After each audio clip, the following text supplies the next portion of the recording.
통일가 재건을 위해 함께하실 축복가정 여러분의 참여를 기다립니다.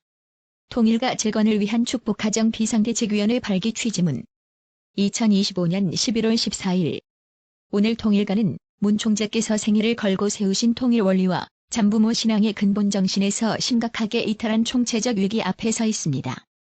한학자 총재의 수감, 주변 최고 간부들의 불법과 부정, 비리, 정치권 로비 의혹과 해외 도박 의혹, 교단 재정과 공적 자산의 사유화 논란, 그리고 그 결과로 닥쳐온 국민적 지탄과 사회적 신뢰의 붕괴는 단순한 일시적 실현이 아니라 섭리 기반 자체가 무너지고 있음을 보여주는 징후입니다. 수십 년 동안 헌신해온 축복가정들은 지금 깊은 수치심과 자존감의 붕괴를 경험하고 있습니다. 하늘부모님 성회라는 이름으로 불린 이 공동체가 밖으로는 정교유착과 부정부패의 대명사처럼 언급되고 안으로는 참부모와 참가정, 축복가정 간의 신뢰가 무너진 채 서로를 의심하게 된 현실은 통일가의 정체성을 불의에서부터 흔들고 있습니다. 이런 상황에서 더 이상 침묵과 방관은 신앙이 아니라 죄입니다. 오늘 우리가 이 취지문을 통해 통일가 재건을 위한 축복가정 비상대책위원회의 이름으로 나서고자 하는 이유는 통일가의 몰락을 지켜보며 탄식만 할 것이 아니라 원리와 섭리 앞에서 축복가정 본연의 책임을 자각하고 행동으로 응답해야 할 때가 왔기 때문입니다. 1. 오늘의 위기. 통일가가 처한 심각한 현실. 첫째, 한학자 총재의 구속은 통일가의 도덕성과 정당성에 치명적인 상징적 사건입니다. 최고 책임자가 사법기관의 판단에 의해 구속된 현실은 이미 오래전부터 누적되어 온 비원리적 운영과 불법 행위가 더 이상 내부에서 수습될 수 있는 수준을 넘어섰음을 의미합니다. 둘째, 한학자 총재 주변 핵심 간부들의 구조적 비리와 불법은 통일교회가 신앙공동체라기보다 폐쇄적인 권력 카르텔, 이해관계 집단으로 전락해왔음을 드러냈습니다.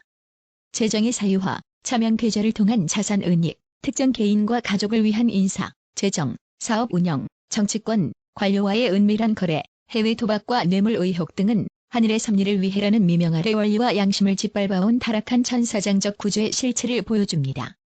셋째, 이러한 사태의 결과 한국 사회와 세계 대중은 통일가를 더 이상 신앙 공동체로 보지 않습니다. 일본에서의 법인 해산 절차, 한국 사회 전반에 확산된 이단 낙인, 언론을 통해 반복되는 각종 스캔들과 형사사건 보도는 통일가의 이름을 듣는 것 자체가 조롱과 혐오의 대상이 되게 만들었습니다. 축복가정의 자녀들은 학교와 직장에서 통일교 2세라는 이유만으로 상처를 받고 수많은 식구들이 신분을 숨기며 살아가고 있습니다. 넷째, 무엇보다 심각한 것은 신앙의 내적 붕괴입니다. 독생여론과 각종 비원리적 교리가 문 총재의 말씀을 대체하고 8대 교제 교본이 해체되며 축복가정 신앙의 기준이 원리와 말씀에서 특정 인물에 대한 맹목적 충성으로 대체된 이후 통일가는 더 이상 원리적 양심의 소리에 귀 기울이지 못하는 상태에 이르렀습니다. 그 결과 축복가정 다수는 양심의 고통과 내적 분열 속에서 신앙을 포기하거나 방황하고 있습니다. 2. 위기의 본질. 타락한 천사장들의 참가정 파괴와 한학자 총재의 책임 분담 실패. 이 위기의 본질은 어디에 있습니까? 결론적으로 말하면 오늘의 사태는 타락한 천사장들의 참가정 파괴 시도와 한학자 총재의 책임 분담 실패가 결합된 결과입니다. 타락한 천사장들은 문 총재 생전 일찍부터 거짓 보고로 혼란과 분열을 야기했고 특히 문 총재 성화 전후 혼란한 시기를 틈타 한학자 총재의 주변을 장악, 참자녀를 축출했으며 참가정을 자신들의 권력과 이익을 위한 도구로 만들고자 했습니다. 이들은 문 총재의 말씀과 전통을 교묘히 이용해 한학자 총재를 신격화하고 그 아래에서 자신들의 권력과 재산을 극대화하는 구조를 설계했습니다. 그러나 그 모든 과정이 가능했던 근본적 이유는 한학자 총재 스스로가 하나님과 문 총재 앞에서 부여받은 책임 분담을 완수하지 못했기 때문입니다. 한학자 총재는 재림주, 참아버지의 아내로서 평생을 함께한 동역자로서 마지막 순간까지 대상으로서의 절대 신앙, 절대 사랑, 절대 복종을 지켜야 할 사명이 있었습니다. 그럼에도 불구하고 문 총재의 타계 전으로 드러난 한학자 총재의 행보는 스스로 주체가 되려는 주관성 천도, 남편과 아들에 대한 시기와 질투, 말씀과 섭리에 대한 무지와 교만, 피해의식과 자기연민, 그리고 타락한 천사장들의 가모니설에 휘둘리는 약점을 적나라하게 드러냈습니다. 그 결과 문 총재의 혈통적 정체성을 부정하고 8대 교제 교본을 폐기하며 독생여론이라는 새로운 신학을 통해 자신을 순혈 무원죄 독생녀, 최종 완성된 메시아로 격상시키는 비원리적 흐름이 형성되었습니다. 이는 통일원리의 핵심인 주체, 대상, 이성성상, 책임분담, 혈통복귀의 논리를 근본에서 뒤틀어버린 사건입니다. 원리를 아는 사람이라면 아담과 해와의 책임분담 실패, 예수의 사명과 당시 유대 민족의 책임분담 실패를 말합니다.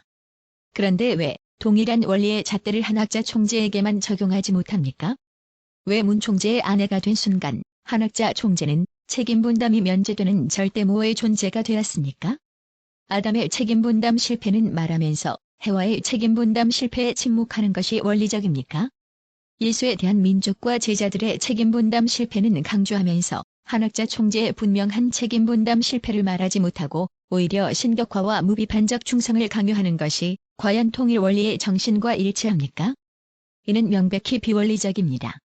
책임분담은 모든 인간, 모든 섭리 중심 인물에게 동일하게 적용되는 하나님의 불변의 법칙입니다. 한학자 총재도 예외일 수 없습니다. 3. 해결의 길. 타락한 천사장 분립과 축복 가정의 각성, 실천. 그렇다면 이 위기를 어떻게 해결할 수 있겠습니까? 성경과 원리가 일관되게 보여주는 하나님의 방식은 책임의 전가가 아니라 책임의 자각과 회개를 통한 복귀입니다. 오늘의 사태를 단지 몇몇 사리사욕에 빠진 간부들의 문제로만 돌린다면 통일가는 다시 같은 비극을 반복하게 될 것입니다. 물론 타락한 천사장적 리더들, 곧 윤영호, 정원주 등을 비롯한 한 총재 주변 권력자들은 분명히 분립되어야 합니다.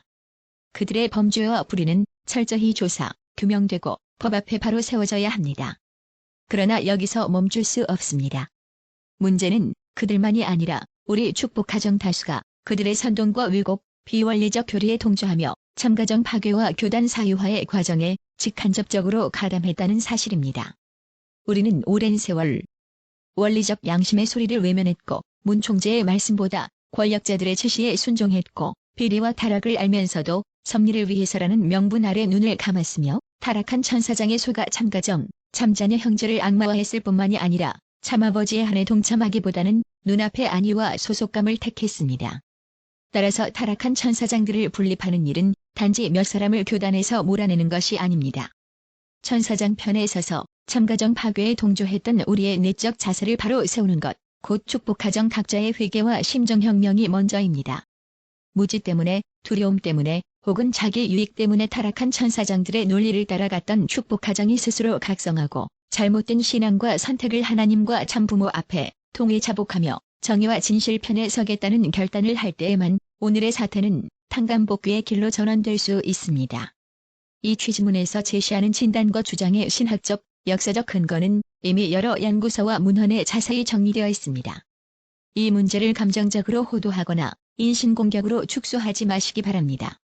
찬반을 막론하고 모든 분들이 차분히 자료를 확인하고 원리와 말씀을 토대로 사실관계를 점검해 주실 것을 간곡히 요청드립니다. 4.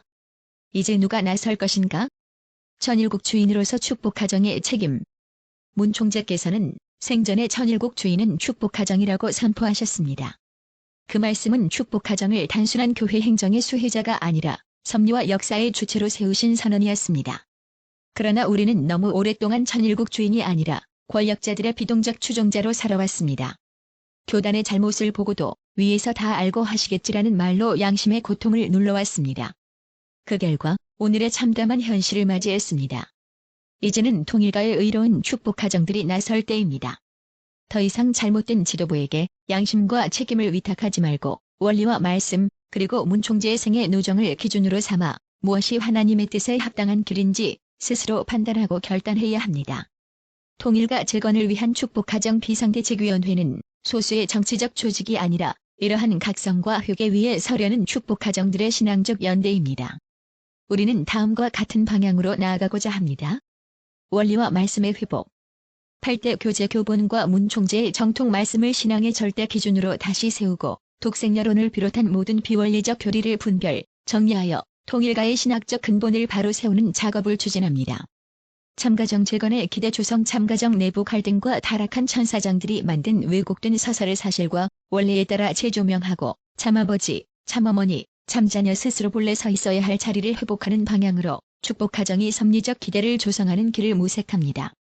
부정부패 청산과 구조개혁, 재정, 인사, 조직 운영 전반에 대한 진상규명과 책임 추궁을 통하여 하늘 이름을 빌린 타락한 천사장들의 사조직화를 종식시키고 투명하고 공의로운 구조를 세우는 것을 목표로 합니다.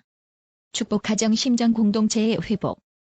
상처받고 흩어진 식구들의 심정을 위로하고 서로를 비난하기보다 함께 회개하며 눈물로 기도할 수 있는 심정 공동체를 다시 세우는 것을 가장 우선적인 과제로 삼고자 합니다. 5. 맺는 말. 다시 원리와 섭리로 돌아가자. 사랑하는 축복가정 여러분. 오늘 우리가 직면한 현실은 참담하지만 동시에 하나님께서 우리에게 마지막 기회를 주신 때일지도 모릅니다.